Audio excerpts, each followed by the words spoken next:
Okay, dumako na tayo sa ating Thursday Premier Edition ng ating programa ngayong gabi. Narito po ang awitin ng ating kapatid na si Rene Alon Pusong Bato, ang Buhay OFW. At pagkatapos po nito, maririnig po natin ang liham, ang open letter po ng ating BP President. At yan ay babasahin po sa atin ni Ka Ado. Pakinggan po natin ito at marami pong salamat sa inyong pakikinig. Take it away po.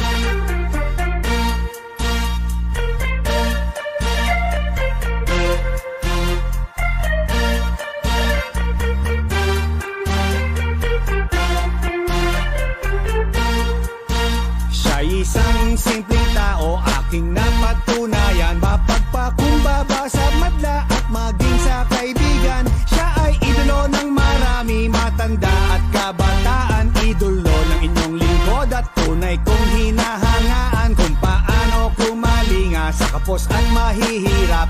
Puri ng taong aking hinahanap sa hinaharap, at ngayong nakita ko na ang tunay na agila sa buong Pilipinas, siya'y aking ipapakilala. Heto na, Inday Sara, here she comes. Duterte! Heto na, Inday Sara, here she comes. Duterte! Di tayo pababayaan, bayan ay aalagaan. Heto na, Inday Sara, here she comes. Duterte! Duterte apelyido, pangalan Inday Sara. Minamahal, tinatangkilik siya ng Pilipinong masa. Mismong ako ang patunay at aking nasaksihan nang siya'y aking makasama sa buong kapuluan. Mas mahalaga sa kanyang sarili, pagmamahal sa kanyang kapwa. Puso niya sumeserbisyo sa kapos at mga dukha. Ang mapabuti ang buong bansa'y kanyang hinahangad, at ang tiwala ng sambayanan ay may lagay sa kanyang palad. Eto na, Inday Sara, here she comes. Duterte! Eto na, Inday Sara, here she comes. Duterte! Di tayo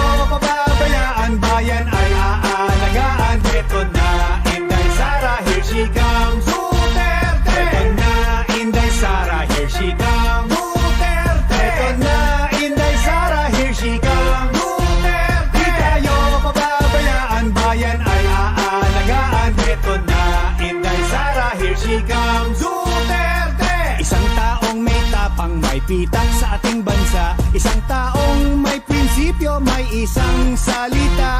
Paglipad ng agila, magkaisa tayong lahat. Pagmamahal, suportang tunay ang ating ipangtapat. At tayo ay susuklian, buong pusong paninilbihan. Buong mundo niya ay iikot para sa buong bayan. Sa hamon ng kinabukasan, tayo'y nasa likuran. At umasa kang si Inday Sara nasa harapan. Eto na, Inday Sara, here she comes. Duterte! Eto na, Inday Sara, here she comes. Duterte! Di tayo pababayaan, bayan ay aalagaan. Eto na, Inday Sara, here she comes. Duterte! Eto na, Inday Sara, here she comes. Duterte! Eto na, Inday Sara, here she comes. Duterte! Di tayo pababayaan, bayan ay aalagaan. Eto na, Inday Sara, here she comes. Duterte! Eto na, Inday Sara, here she comes. Duterte! Eto na,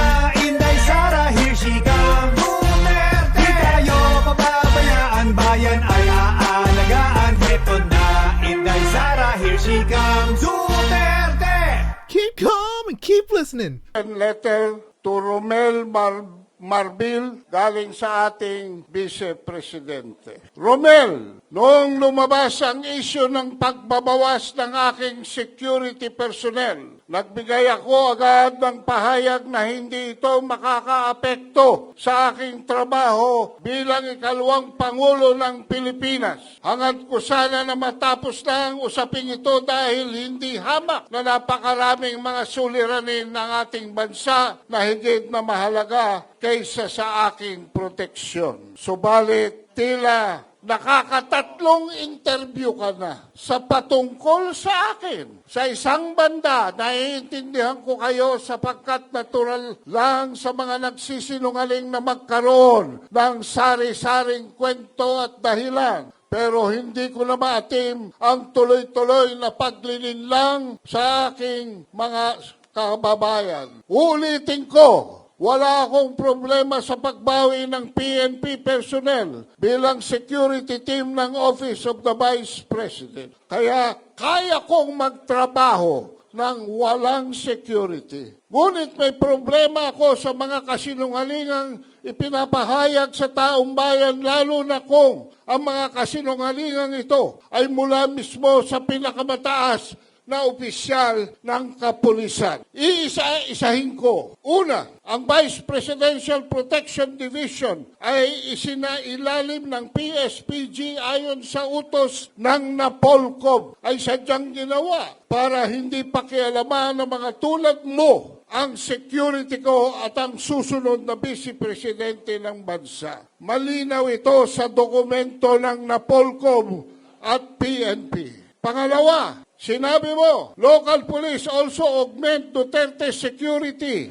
every time she visits the provinces. Kaya nga ang BPPD para walang hablutan at hindi maabala ang trabaho ng local police. Pangatlo, we requested the Office of the Vice President for a possible pull-out of our 75 personnel because we really need our personnel on the ground in the National Capital Region, and they agreed. Walang request na nangyari. Sinabihan lamang ng PSPG ang OVP na kukunin nila ang mga personnel. Hindi na kami nakipagtalo dahil ikaw naman ang batas, di ba? Kasunod nito ay lumabas na ang relief orders sa utos mo. Ito ay base na rin sa dokumento ng PNP. Pangapat, we don't see any threat against the Vice President, sabi mo, so we need to reduce the people. If they want more, then we will add if they request it.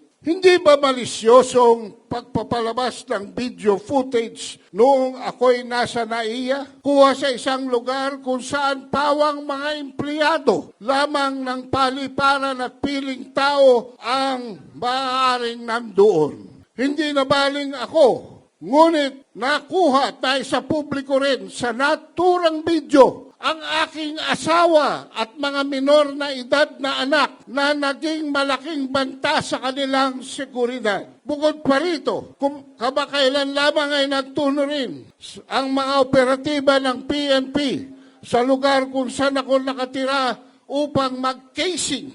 Pilit pang inaalam kung nasaan mismo ang bahay na inuupahan ko. Bahay kung saan rin nakatira ang aking mga anak. Kung hindi ito napigilan ng mga nagmagandang loob na opisyal ng Homeowners Association, hindi ko na alam kung ano pa ang maaaring mangyari. Ano ba ang ibig sabihin ng threat sa iyo? Ang banta ba ay maaari lamang magmula sa mga external elements? Hindi ba ang threat kung harassment ay nanggagaling mismo sa mga tauhan ng gobyerno? Isa pa, sinasabi mong walang threat pero pwedeng mag-request ng dagdag na personnel. Ano ba talaga? Kung talagang wala kang nakikitang banta laban sa akin, bakit nagtira ka pa ng 45 na tauhan ng PNP na ikaw ang pumili? Tandaan mo, pagdating sa seguridad ng aking pamilya,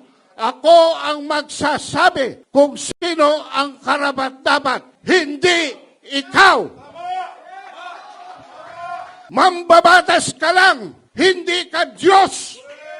Panlima, the relief was for police visibility. Maganda sana ang hangarin kung totoo, ngunit kaduda-duda na ang 38 sa 75 PNP personnel na pinili niyong masakop ng relief order ay mga pulis na mula sa Mindanao at pinalipat-lipat sa National Capital Region na para bang hindi kulang ang pulis sa Mindanao. Simula na maging mayor ako noong 2010, nandiyan na ang issue ng kakulangan ng pulis. Hindi mo mahahabol ang police to the population ratio sa pagkuha ng security ko. Ang kailangan ng PNP ay isang chief na makabago mag-isip at gagamit na makabagong teknolohiya, drones, innovation at iba pa upang mabigyan solusyon ang issue ng peace and order. Kung kaya ninyong ilagay sa alanganin ng aking seguridad, nag-aalala ako sa uri ng harassment na kaya ninyong gawin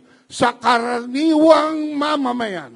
Tulad na lamang ng intimidasyon sa mga ordinaryong mamamayan para sa service ng warrant of arrest para kay Pastor Kibuloy sa Davao City kamakailan. Ang relief ng mga PNP personnel ay dumating pagkatapos ko mag-resign sa DepEd, pagkatapos kong ihambing ang SONA sa isang catastrophic event at pagkatapos lumabas ang cocaine video. Let us spare our people from all the lies. Let us call it what it is, a clear case of political harassment. Ito ay malinaw, lalo na't saklaw ng relief order ng mga tauhan ng PNP. Mayroong trust and confidence ko dahil kung hindi sila security ng Pangulong Rodrigo Duterte mula pa noong 2016, ay security ko ay mula pa noong 2007. It was obviously targeted list and a targeted maneuver, nothing less. Masyado na atang mahaba ang sulat ko. Ang gusto ko lamang ay huwag mo akong banggitin sa mga pag-i-interview mo. Unahin na natin ang pagtulong sa mga nabaha, pakikiramay sa mga namatayan at mga nakamamatay na sakit na nagdarasal ng dagdag pang mga araw sa pagtutok sa kahirapan at gutom at marami pang problema ng mamamayan.